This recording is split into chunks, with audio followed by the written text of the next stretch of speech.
Welcome to this little tutorial. My name is Dionne Swift and I would like to show you a little bit of my practice. Today I'm working with some Madeira Neo colour frosted thread. I've got a drawing, my square hoop with a piece of fabric in, and you can see that I have bound my hoop.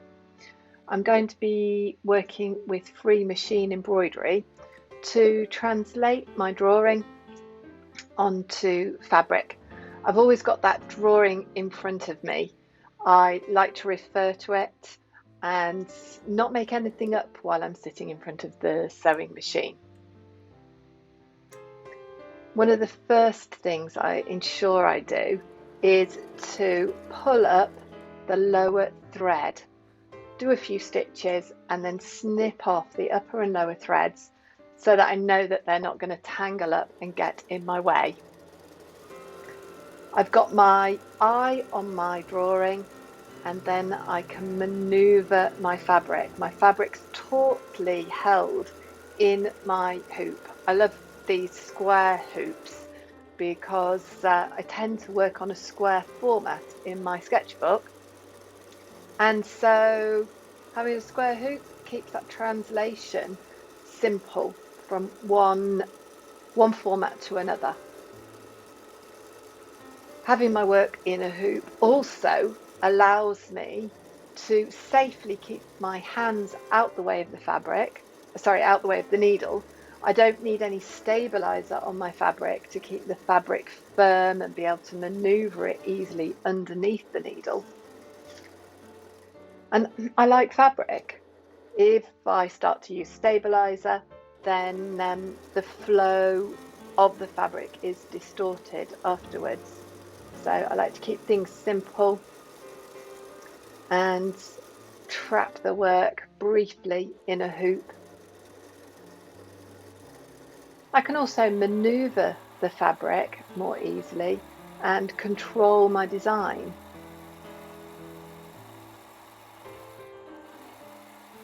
I'm working with this Madeira Neo colour frosted thread today. I really like the matte appearance that it gives on the surface. It's very similar to graphite. Can you see here? I've turned my hoop around, so I've turned my drawing around as well, because I've always got my eyes on that. If I turn the hoop, I have to turn the drawing. Now, I do work quite quickly, I admit. My machine is pretty speedy, but I have speeded up the video a little bit here, so don't think you have to keep up with me at all. Working with free machine embroidery in this way is one of the elements that I cover in my embroidery workshop, which is an online workshop and starts throughout May. It's a collection of videos of techniques and also live Zoom sessions with me, working through any problems and going through extra techniques as live content to the class. It's the closest thing we can get at the moment to working face to face.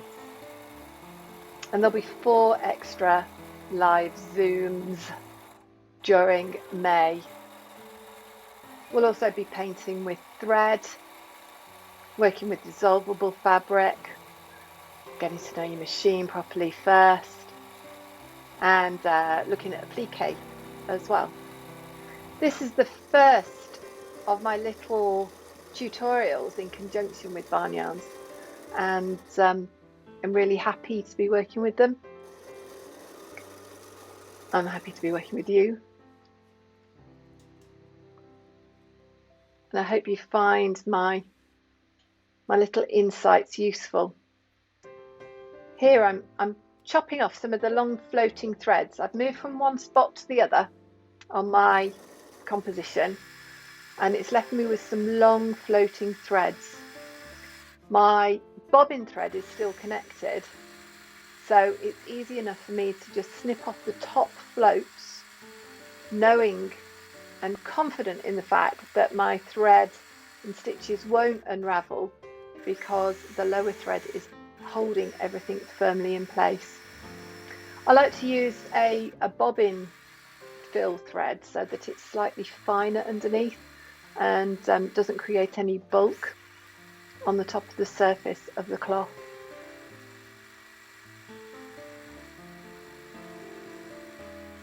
I'm going around the edges of some of the leaves in this drawing. It is a drawing, you know, I'm drawing with stitch.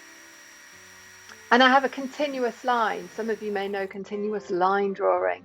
It's the perfect type of drawing for free machine embroidery. We have a continuous line, we have a continuous thread. You can view them as one and the same thing. So reinforcing some of the edges to help visually bring out some of the leaves, give them some more emphasis. In real time, this composition took me about 12 minutes. Speeded up, about 6. I hope you'll have the time to nip over to DionneSwift.com and have a look at some of my workshop information, and maybe we'll be working together soon. Thanks for watching, everybody.